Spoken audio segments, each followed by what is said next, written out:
The rain fell in torrents that night, in Seattle, drenching the city in an eerie glow as street lights flickered against the downpour. Inside their modest home, Emily Monroe glanced out the window, her reflection merging with the streaks of water on the glass. The faint sound of her husband Noah's footsteps in the kitchen brought a strange comfort, but beneath it, a gnawing unease coiled in her chest. She couldn't pinpoint why she felt so restless lately, why the life she had built with Noah, stable, predictable, now felt like a gilded cage. "No," she called softly, her voice barely audible over the patter of rain. He appeared in the doorway moments later, a mug of coffee in hand, his dark eyes scanning her face. "What's wrong?" he asked, his tone calm but tinged with concern. Emily hesitated, searching his face for a reaction she wasn't sure how to provoke. I've been feeling like we're stuck," she admitted. "Like there's something missing. Not with you, but in my life." Noah's brows furrowed slightly, but he said nothing, taking a slow sip from his mug as he leaned against the door frame. His silence encouraged her to continue. "I've been talking to Missa," she added, naming her closest friend. "She's been trying new things, living more freely, and it's made me wonder if we could maybe explore something similar." "Explore what exactly?" Noah asked, his tone even though his posture stiffened just enough for Emily to notice. She swallowed, her pulse quickening. "I mean, maybe we could give each other some space to, see if there's more out there for us individually just for a little while." Noah's expression didn't falter, but his silence now felt heavier, almost calculating. "You want to open our marriage?" he said finally, his voice flat, devoid of emotion. Emily nodded slowly. "It could be good for us, don't you think?" For a moment Noah didn't respond. He set his mug down on the table beside him and straightened, meeting her gaze with an intensity that sent a shiver down her spine. "If that's what you feel you need," he said after a long pause, "I won't stop you." Relief washed over Emily, but it was short-lived as Noah added, "Just know, Emily, whatever path we take, we both walk it together or apart." Emily didn't sleep much that night. She lay awake, staring at the ceiling, replaying Noah's calm response over and over in her mind. There had been no arguments, no resistance, no raised voice. It was as though he had accepted her suggestion without hesitation. But something about his tone lingered, sharp and unsettling, settling like a blade hidden beneath silk. The next morning, Noah was already gone by the time she woke up. A note on the counter read, "Working late. Don't wait up." His handwriting was as precise and methodical as he was, and for some reason it felt colder than usual. Emily spent the day trying to rationalize her unease. Maybe he truly was fine with the arrangement, she told herself. After all, she wasn't asking for a divorce. Just a little freedom, a chance to breathe. It wasn't like she didn't love Noah. She did. She just wanted more for herself. Something exciting. Something she couldn't quite define. Later that evening, Alyssa showed up at her door dressed to the nines in a slinky black dress. "You ready for a night out?" she asked, her bright smile promising mischief. "I don't know." Emily hesitated. "It feels weird. Noah and I just talked about all this last night." Alyssa rolled her eyes. "Girl, if he didn't put up a fuss, he's probably already planning his own fun. Men are like that, trust me. He'll be fine. Tonight is about you." Reluctantly, Emily agreed. She slipped into her favorite dress, a bold red number that had been collecting dust in her closet, and let Alyssa drag her to one of Seattle's trendiest lounges, the Velvet Room. The moment they stepped inside, Emily felt a rush of adrenaline. The air buzzed with energy, music pulsing, glasses clinking, and laughter echoing across the room. She let Alyssa guide her to the bar, where they ordered cocktails and surveyed the crowd. That's when she saw him, a man standing near the far end of the room. His sharp suit and confident posture made him stand out among the revelers. His name was Nathan Hayes, a colleague from her office. She'd only exchanged pleasantries with him before, but tonight he looked different, more relaxed, more magnetic. "Emily," he greeted her with a warm smile as she approached. "Didn't expect to see you here." "I could say the same," she replied, suddenly aware of the way her pulse quickened under his gaze. Nathan's charm was disarming, and it wasn't long before they were deep in conversation, their laughter blending into the hum of the lounge. Alyssa, ever the wingwoman, conveniently disappeared into the crowd, leaving Emily to navigate this new exhilarating territory. As the night wore on, Emily found herself drawn to Nathan in a way she hadn't expected. His confidence, his wit, it all felt intoxicating. When he leaned in close, his voice low and intimate, and suggested they leave together, she hesitated only for a moment before agreeing. Meanwhile, Noah sat in his office, the glow of his laptop illuminating his face as he sifted through data with surgical precision. He wasn't working on a project as Emily had assumed. Instead, he was meticulously documenting every detail of her actions, texts, calls, receipts. It was all part of a carefully laid plan. He had seen the look in her eyes long before she ever said the words: restlessness, discontent. And when she finally voiced her desire for freedom, it only confirmed what he had already suspected. Noah wasn't one to act impulsively. He believed in strategy, in preparation, in striking with precision when the time was right. As he clicked through another set of photos, sent by the private investigator he'd hired weeks ago, a faint smile played on his lips. Let her have her fun, he thought. Let her believe this is what she wants, because when the time comes, she'll realize that freedom isn't free. Emily felt a thrill rush through her as she followed Nathan to his car. The city lights blurred in the rain-soaked streets, creating a dreamlike haze that mirrored her emotions. This was what she'd been craving. A break from the mundane, a spark of excitement. They drove to a sleek, modern hotel on the waterfront. The lobby gleamed with polished marble and crystal chandeliers, exuding an air of sophistication that made Emily feel both out of place and irresistibly drawn in. As they stepped into the elevator, her heart pounded. This wasn't just a step outside her comfort zone. It was a leap. By the time the night ended, Emily felt both exhilarated and unnerved. She slipped out of the hotel room at dawn, leaving Nathan asleep, and drove home in silence. Her thoughts churned with guilt and satisfaction in equal measure. But as she parked in the driveway and saw the familiar silhouette of her home, a wave of apprehension washed over her. Inside, everything was as she had left it, clean, organized, quiet. Noah wasn't there, and a note on the counter simply read, "Out for a run." His usual routines were unchanged, but his absence felt heavier than it should have. Emily tried to shake off her unease. This was what they'd agreed on, wasn't it? She had done nothing wrong. At least that's what she kept telling herself. For the next few weeks, Emily balanced her new double life with increasing difficulty. Nathan became a constant presence in her thoughts, and she found herself making excuses to meet him. Meanwhile, Alyssa encouraged her every step of the way, assuring her that this was the liberation she needed. But Noah remained an enigma. He continued to work long hours, his demeanor calm and collected as always. He asked no questions, raised no suspicions. It was as if he had accepted everything without a second thought. Emily began to wonder if he was truly as unaffected as he seemed. Had he found someone else too? The thought filled her with a mixture of jealousy and relief, though she couldn't decide which emotion was stronger. One evening, as she was texting Nathan while Noah sat SCR across the room reading a book, she glanced up to find his eyes on her. His expression was neutral, but his gaze felt penetrating, as though he could see every secret she was hiding. "Everything okay?" he asked, his voice steady. "Yeah," she replied quickly, sitting her phone down. "Just Alyssa checking in." Noah nodded, his face betraying nothing. "Good," he said, returning to his book. The moment passed, but Emily's unease lingered. She couldn't shake the feeling that Noah was playing a game she didn't fully understand. What Emily didn't know was that Noah's plan was already in motion. Every move she made, every text she sent, every encounter she had with Nathan, he knew it all.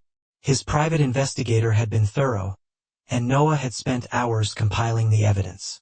It wasn't just about catching her in the act. That would have been too simple, too crude. Noah wanted her to feel the weight of her decisions, to experience the full impact of her bet. He wanted her to see the pieces of her carefully constructed life crumble around her, one by one. And so he waited patiently, methodically. The turning point came on a rainy Saturday evening.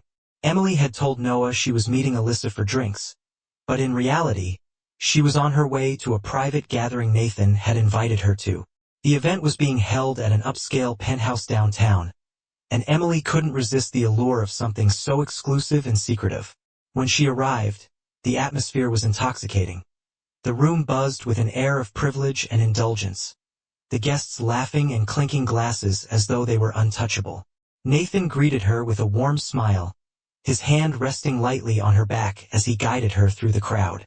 "You're going to love this," he whispered, his breath warm against her ear. Emily let herself get swept up in the evening, enjoying the thrill of the moment. But as the night wore on, she couldn't ignore the growing unease in the back of her mind. Something felt off, though she couldn't quite put her finger on it.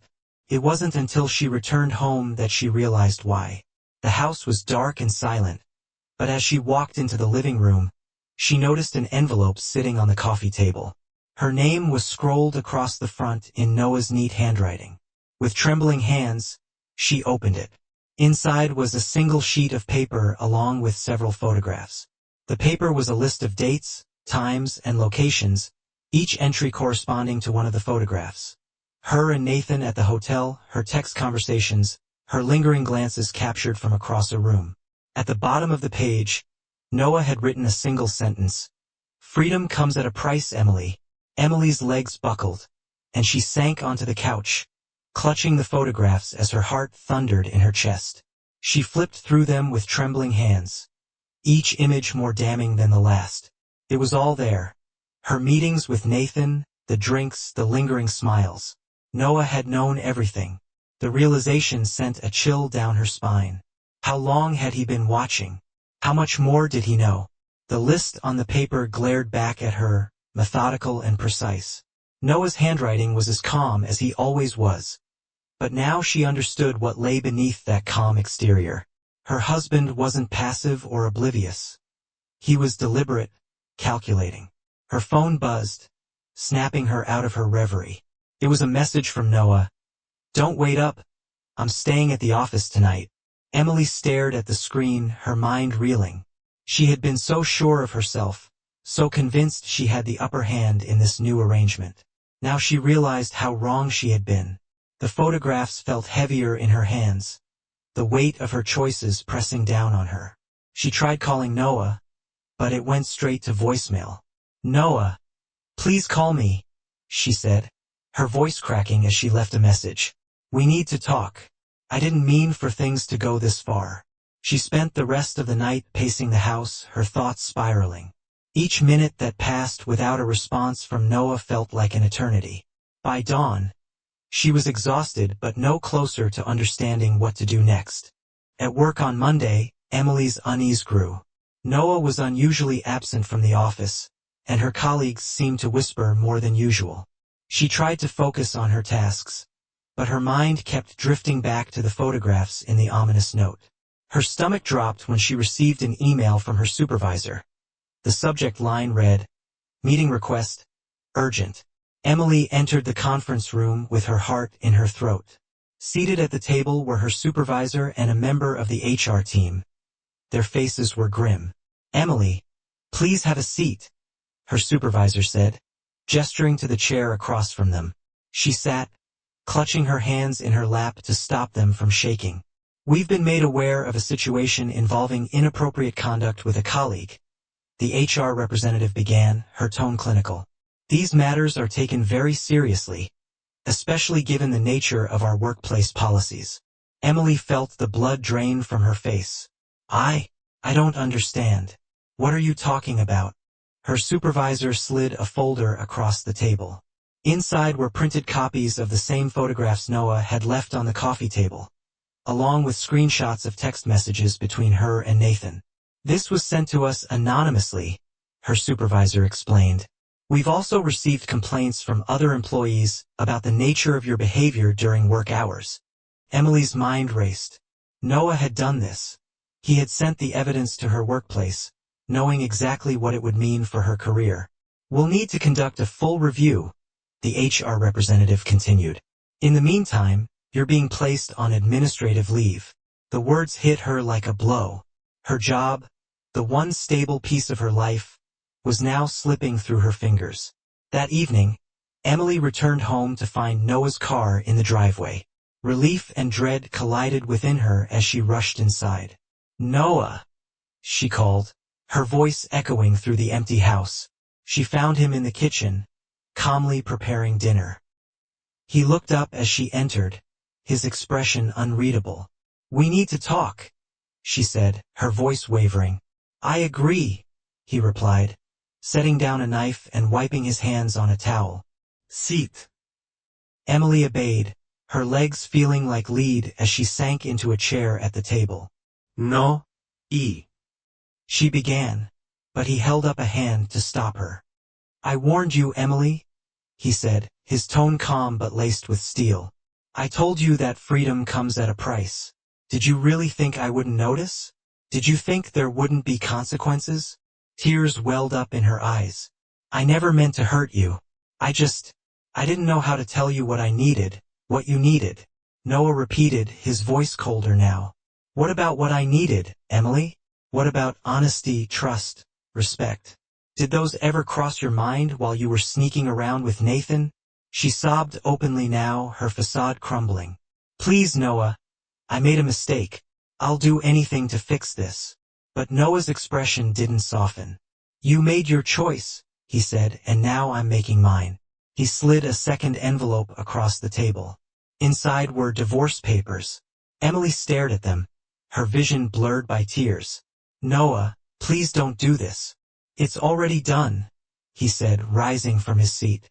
"The papers are filed." With that, he left the room, leaving Emily alone with the weight of her shattered life. Noah wasn't done yet. Over the following weeks, Emily's world continued to unravel. Word of her affairs spread through their social circle, thanks to carefully leaked information from Noah. Alyssa's husband, too, received evidence of her indiscretions, leading to a messy and public divorce that left Alyssa blaming Emily for everything. Nathan's career also crumbled under the weight of the scandal. The same evidence that had cost Emily her job was used to implicate him, leaving him unemployed and disgraced. By the time the divorce was finalized, Emily was left with nothing. Her reputation, her career, her social connections, everything had been systematically dismantled by Noah's calculated revenge. And through it all, Noah remained composed, his quiet dignity only enhancing his image as the wronged husband. Emily's world was in free fall. Weeks turned into months, and she struggled to find a foothold amidst the ruins of her life. Noah, however, thrived. Friends and colleagues rallied around him, praising his resilience in the face of betrayal. He seemed untouchable, a man of quiet strength and integrity.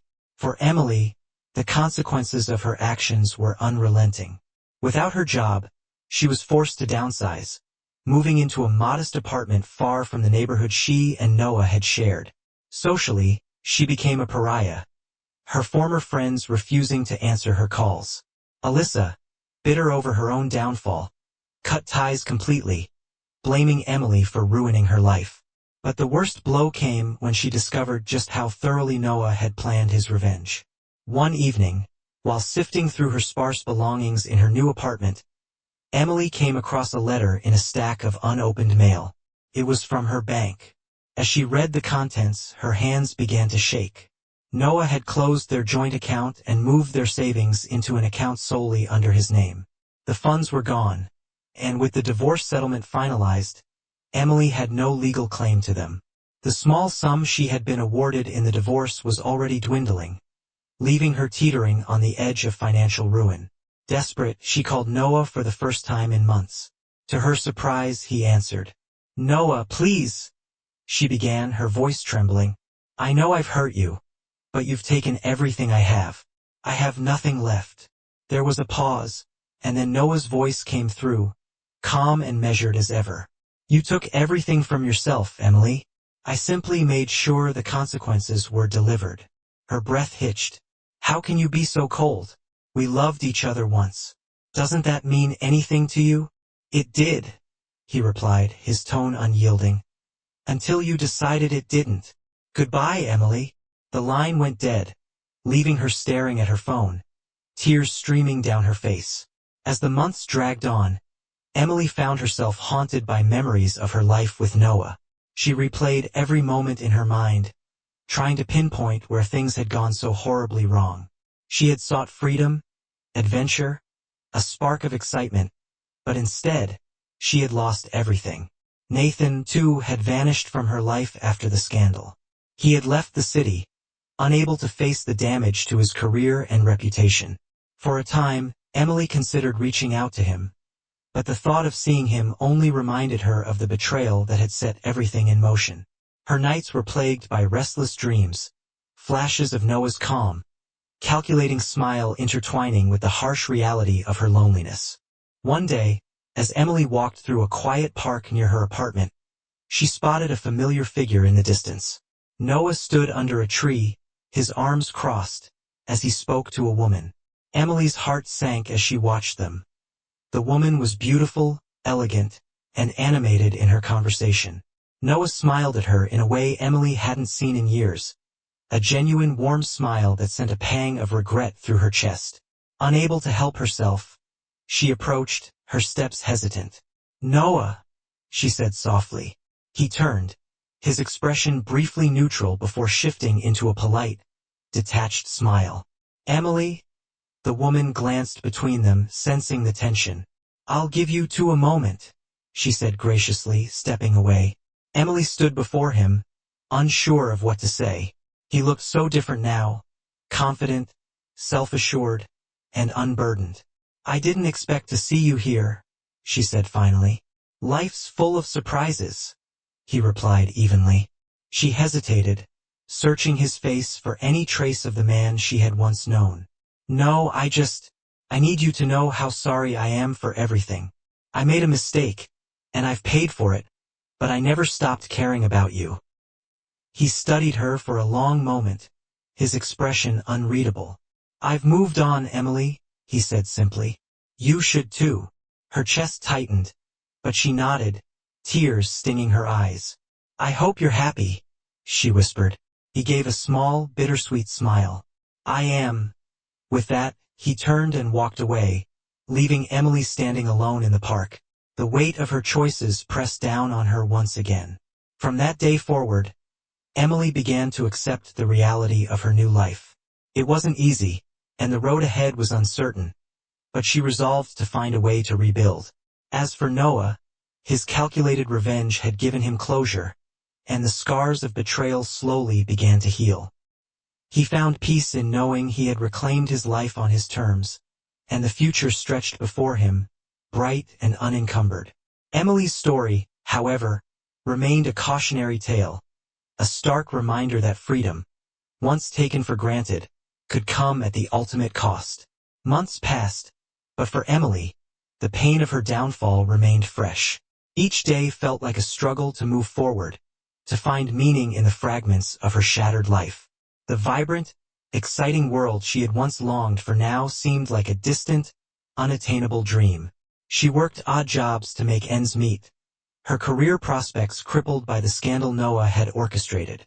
The whispers of her disgrace followed her wherever she went, making it nearly impossible to escape the shadow of her past. One evening, while cleaning tables at a small diner where she'd recently started working, she overheard a pair of customers discussing Noah. "Did you hear about Noah?" one of them said. "He's engaged again." "Yeah," the other replied. "She's some big-shot lawyer. They make a perfect couple. He deserves it after everything his ex-wife put him through." Her chest constricted as their words echoed in her mind. Noah was truly moving on, building the life she had so carelessly thrown away. Determined to confront her emotions once and for all, Emily decided to reach out to Noah one last time. She wasn't sure what she hoped to achieve, closure, perhaps, or maybe just a chance to apologize face to face. She wrote him a letter, pouring her heart onto the page, admitted her faults, expressed her remorse, and wished him happiness in his new life. But as she sealed the envelope, A deep sense of finality settled over her. This would be her last attempt to make amends. She dropped the letter into the mailbox, unsure if Noah would even read it. Meanwhile, Noah was preparing for his next chapter with calm resolve. His engagement to Catherine, the sharp and compassionate lawyer he had met during his divorce proceedings, marked a new beginning. Catherine had been a steady presence during one of the darkest periods of his life. Her intelligence, strength, and unwavering support had drawn him to her, and now he felt ready to move forward, leaving the pain of the past behind. When he received Emily's letter, he hesitated before opening it. Part of him didn't want to revisit those memories, but curiosity got the better of him. As he read her words, he felt a mix of emotions, sadness, anger, and surprisingly, a flicker of understanding. Emily's remorse was genuine, but it didn't change the damage that had been done. He folded the letter and set it aside, choosing not to respond. There was nothing left to say. For Emily, life slowly began to take on a new rhythm. She found solace in small victories. A kind word from a coworker, a quiet evening with a good book, the satisfaction of paying her rent on time. It wasn't the life she had envisioned, but it was hers, and she was learning to appreciate the simplicity of it. One day, as she walked through the park near her apartment, she spotted a young couple laughing together under a tree. The sight stirred a bittersweet ache in her chest, but it also reminded her that happiness was still possible, even if it fell out of reach. Emily didn't know what the future held, but she resolved to keep moving forward, one step at a time. Noah's wedding to Catherine was a small, elegant affair, attended by close friends and family. As he exchanged vows with the woman who had helped him rebuild his life, he felt a deep sense of gratitude. He had been through the storm, and now, standing beside Catherine, he finally felt at peace.